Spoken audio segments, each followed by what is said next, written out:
গতকাল আমাদের একটা ছোট্ট বোন, যার বয়স মাত্র 7 বছর, তাকে নির্মমভাবে ধর্ষণ করা হয়েছে।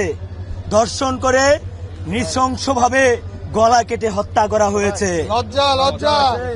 আপনারা জানেন, শুধু এই না, গত 7 দিনে সারা দেশে বিভিন্ন জায়গায় 4 জন শিশুকে ধর্ষণ করে হত্যা করা হয়েছে এবং টোটাল 5 জন শিশুকে ধর্ষণ করা হয়েছে, তার মধ্যে 4 জনকে ধর্ষণ করে হত্যা করা হয়েছে।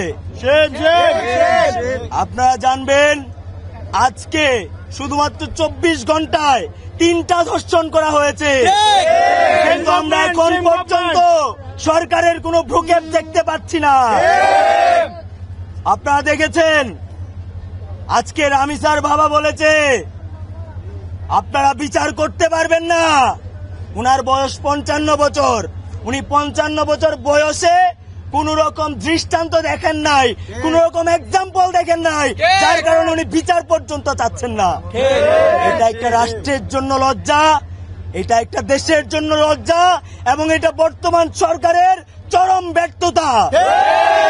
আমরা খুব ভালোভাবে দেখতে পাই, স্বরাষ্ট্রমন্ত্রী সালাউদ্দিন সাহেব, যার দায়িত্ব রাষ্ট্রের নাগরিকের নিরাপত্তা নিশ্চিত করা, যার দায়িত্ব রাষ্ট্রের নাগরিকদের নিরাপত্তা নিশ্চিত করা, কিন্তু আমরা দেখতে পাই উনি সংসদে শুধু সংবিধান সংবিধান সংবিধান করে, কিন্তু অন্যদিকে ধর্ষণ বেড়ে চলছে, খুন খারাপি বেড়ে চলছে, চাঁদাবাজি বেড়ে চলছে, লুটপাট বেড়ে চলছে। দেশের মানুষ ভালো নাই। আজকে রামিসার মতো অসংখ্য শিশু ধর্ষণের শিকার হয়ে তাদেরকে হত্যার মুখোমুখি হইতে হচ্ছে। জনাব সালাউদ্দিন সাহেব, আপনাকে বলবো, আপনার দায়িত্ব সংবিধান পড়ানো নয়, আপনার দায়িত্ব নিরাপত্তা দেয়া, রাষ্ট্রের জনগণকে ভালো রাখা, সুস্থ রাখা। যদি আপনাদের মন্ত্রীরা, যারা সংবিধান বোঝানোর দায়িত্বে রয়েছেন, যাদের সংবিধান নিয়ে ঘাটাঘাটি করার কথা, তারা যদি সংবিধান না বোঝে, তাদেরকে আপনি বাসায় বাসায় গিয়ে হোমওয়ার্ক করান, দেশের এই বর্তমান পরিস্থিতি ঠিক করেন। বর্তমান জেনারেশন তারা যথেষ্ট স্মার্ট, তাদেরকে আপনার সংবিধান শিখাইতে হবে না, নিজ দায়িত্বে সংবিধান শিখতে পারে। আমরা পরিষ্কারভাবে বলতে চাই, আপনারা এমপি হন, মন্ত্রী হন, আপনারা কিন্তু কারো না কারো মানে পিতা, আপনারা কোনো না কোনো সন্তানের বাবা। আপনারা সারাদিন কাজ করে বাসায় গিয়ে আব্বার একটা শুনতে চান, কিন্তু যেই মেয়েটা আজকে ধর্ষণ হয়েছে রামিসা, তার বাবা আর তার মুখ থেকে বাবার একটা শুনতে পারবে না। আজকে যদি আপনাদের কারো সন্তান এইভাবে ধর্ষণের শিকার হইতো, একবার চোখটা বন্ধ করে ভাবেন, যদি রামিসা আপনার সন্তান হইতো, একবার চোখটা বন্ধ করে ভাবেন, যদি রামিসা আপনার ছেলে হইতো, আপনার মেয়ে হইতো, আপনার সন্তান হইতো, তাহলে কি আপনি এভাবে নিশ্চুপ থাকতে পারতেন? পারতেন না, কিন্তু আপনারা সেটা ভাবেন না। আজকে দেখা যাইতো, যদি কোনো এমপি মন্ত্রীর মেয়ে এভাবে ধর্ষিত হইতো, তাহলে সারা দেশে বিক্ষোভে ফেটে পড়তো, মিছিল মিটিং এর অবস্থা খুবই খারাপ হয়ে যেত, দেখা যাইতো মন্ত্রণালয়ে দৌড়াদৌড়ি শুরু হয়ে গেছে। কিন্তু রামিসার বাবা একজন সামান্য মানুষ, একজন সাধারণ নাগরিক, যার কারণে আপনাদের কোনো ভ্রুক্ষেপ নাই। এইটাকে আমরা ধিক্কার জানাই। প্রিয়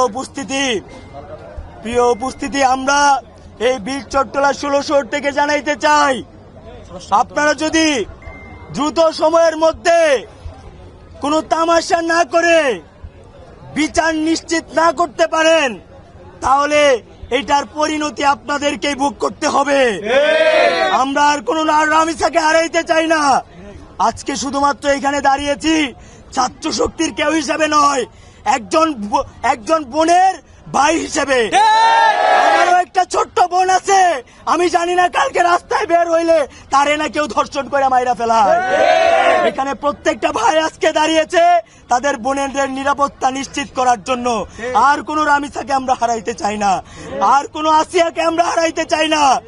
আমরা বলতে চাই, কোন রকম ডিলামি কইরেন না। আমরা দেখেছি পূর্ববর্তী সময়ে আমরা 90 দিনের মধ্যে দর্শক চিহ্নিত হওয়ার পরে বিচার কার্য নিশ্চিতের আহ্বান জানিয়েছিলাম, কিন্তু আমরা সেটার কোনো দৃশ্যমান পদক্ষেপ আমরা দেখতে পাই নাই।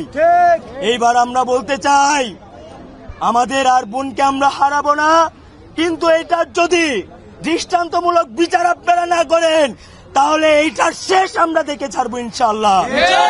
যতদিন প্রাণ আছে, যতদিন এই দেহে রক্ত আছে, ধমনীতে রক্ত প্রবাহিত হচ্ছে, ততদিন আর কোন রামিসাকে আমরা হারাইতে দিব না বাইচা থাকলে।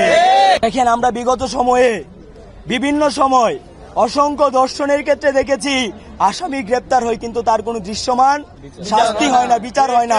আজকে একটারে ফাঁসিতে ঝুলাই দেন, জনসম্মুখে ধরা দেন, লাইভে প্রচার করেন, পুরা বাংলাদেশে মিডিয়াতে কভারেজ করেন, দেখবেন কালকে ধর্ষণ কমে গেছে।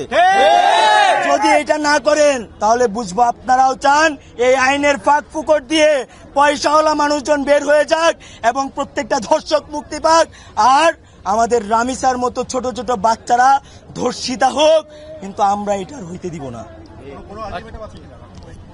যদি আমরা দ্রুত সময়ের মধ্যে এটার কোনো দৃশ্যমান পদক্ষেপ আমরা না দেখতে পারি, তখন আমরা সাংগঠনিক সিদ্ধান্তে যাব এবং আমরা সারা দেশের মানুষকে নিয়ে, প্রত্যেকটা রামিসার ভাইদেরকে নিয়ে আমরা সারা দেশেই কঠোর আন্দোলন গড়ে তুলব ইনশাল্লাহ।